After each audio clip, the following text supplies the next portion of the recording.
après avoir modélisé différents types de fonctions, après avoir fait la régression linéaire, nous allons faire des problèmes un peu plus appliqués où on utilise des notions que vous avez vues dans le cadre de votre cours à la dernière session concernant les fonctions coût et revenu.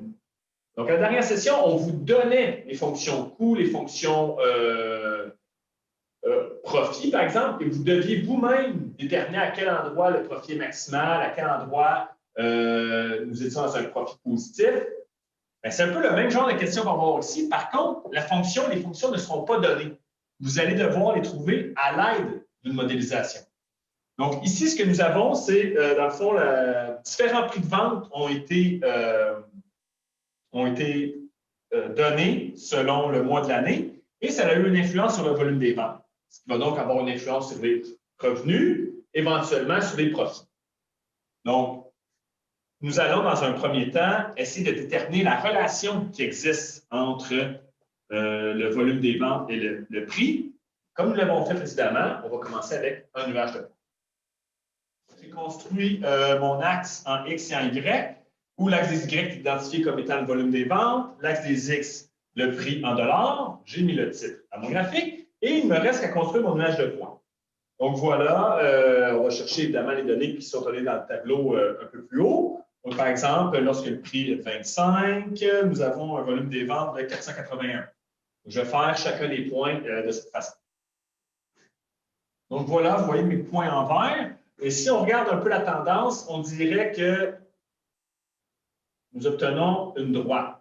Donc, encore une fois, n'oubliez pas que le nuage de points est là pour nous donner un aperçu, donc une idée de la relation que nous devrions obtenir. Mais ici, il semblerait bien que le volume des ventes, en fonction du prix, peut être modélisé avec une régression linéaire. Donc, ce que nous utiliserons, ce sera une régression linéaire. Nous allons prendre notre calculatrice et nous allons trouver une équation V en fonction du prix de vente, disons P.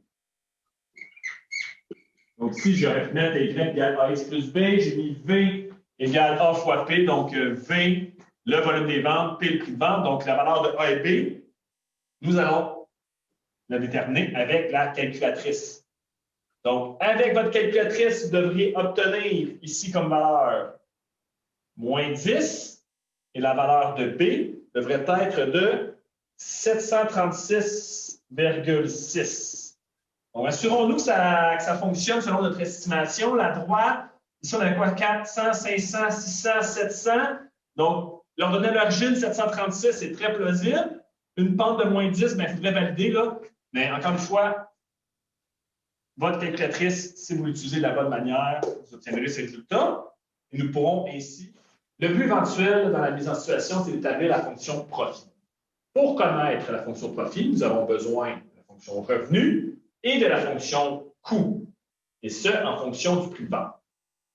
En A, avec le nuage de points, nous avons pu établir l'équation du volume des ventes. Eh bien, le volume des ventes en fonction du prix, donc combien d'objets, combien d'articles ont été vendus, fois le prix de cet article, me donne les revenus, donc l'entrée d'argent. Si on va avoir le revenu en fonction du prix des ventes, nous devons faire cette opération-ci. Le volume en fonction du prix, nous l'avons modélisé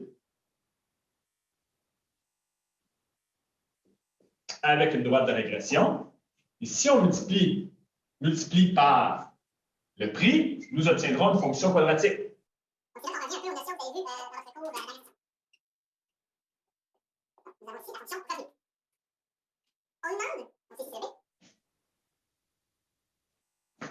Par la suite, on nous demande de trouver le maximum de cette fonction. Quel est le prix pour lequel le revenu, l'entrée d'argent, est à son maximum? Donc, ce que nous allons faire, là, évidemment, c'est ici une fonction quadratique. Nous allons devoir trouver le sommet de cette fonction.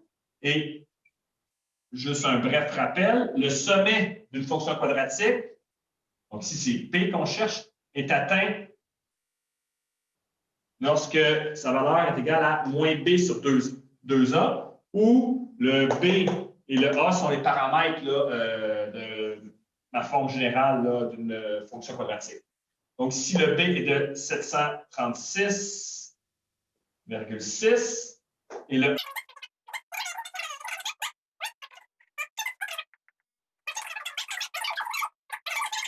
36,83, et à ce moment, le revenu est de, on rentre ça dans la fonction,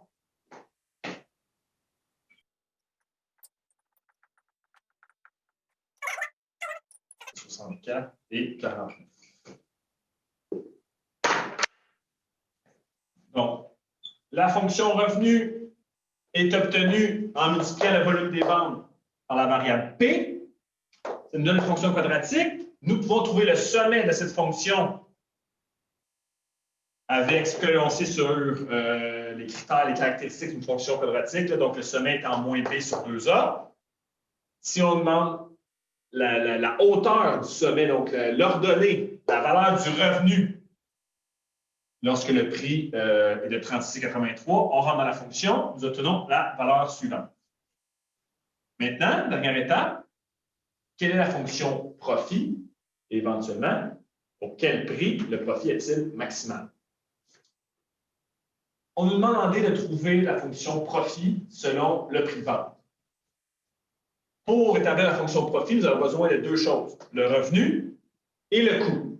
La fonction revenu selon le prix de vente a été établie précédemment. Maintenant, il nous reste à établir la fonction coût.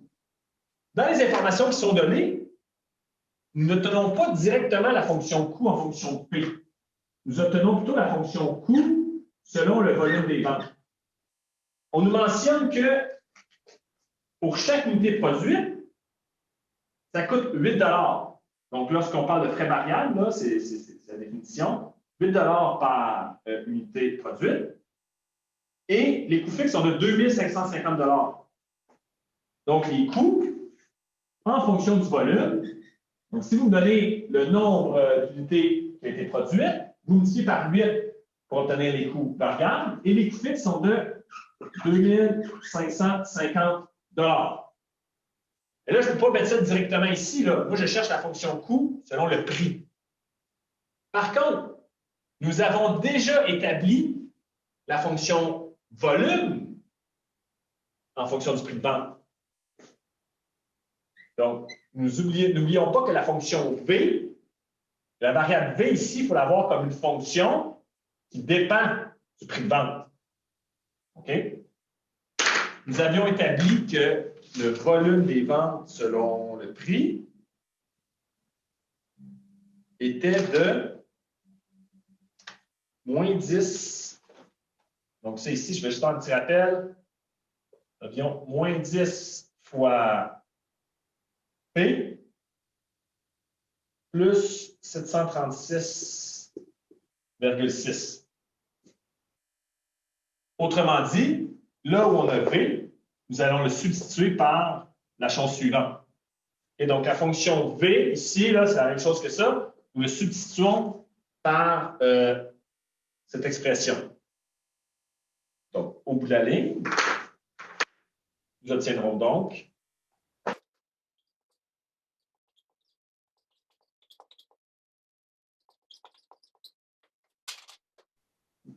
après, mathématiquement, on va simplifier un peu l'expression, on va distribuer ça ici à l'intérieur, et nous aurons au final la fonction coût par rapport au prix de vente.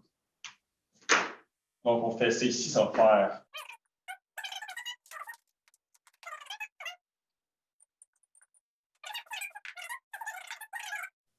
donc, cette fonction, je peux venir la mettre à cet endroit.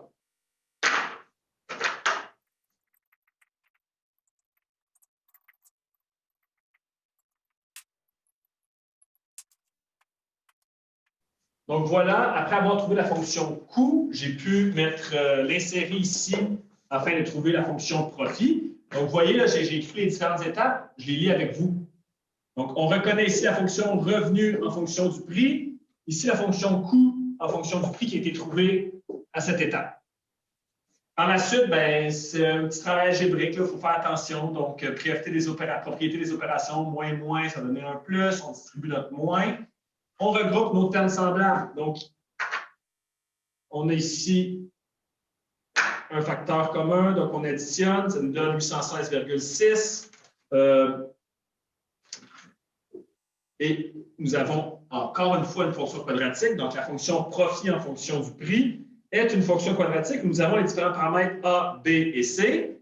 La raison pour laquelle je parle des paramètres A, B et C, c'est parce que si nous voulons au E déterminer le prix pour lequel le profit est maximal, nous allons chercher le moins B sur 2A.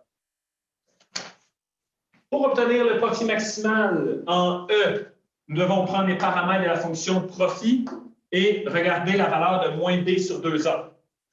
Ce qui va nous donner la chose suivante. Donc, voici le moins B. Le paramètre A était de moins 10. Et cela nous donne un prix de vente de 40,83. Remarquez que le prix pour lequel le profit est maximal n'est pas le même que pour le revenu maximal, hein, parce que ce sont deux concepts, même s'ils sont liés, qui sont différents. On nous demande par la suite de trouver la valeur du profit maximal. Donc, on doit rentrer la fonction, le nombre 40,83 dans la fonction profit. Donc, on rentre cela, on utilise notre calculatrice. Vous devriez obtenir comme valeur 8228,9. Donc, c'est le profit maximal. Et on demande aussi le volume des ventes. Donc, quelle est la quantité d'articles qui vont avoir été vendus. Donc, on revient. Donc, c'est le volume des ventes en fonction du prix. Le volume des ventes en fonction du prix, on l'a trouvé au début du problème. Là, ça va être moins 10 fois 40,83 plus 736,6. Ça devrait nous donner 328,3, donc environ 328 articles. Voilà. Il y a un autre exemple qui va être fait pour illustrer, là, dans le fond, la modélisation des fonctions coûts et revenus.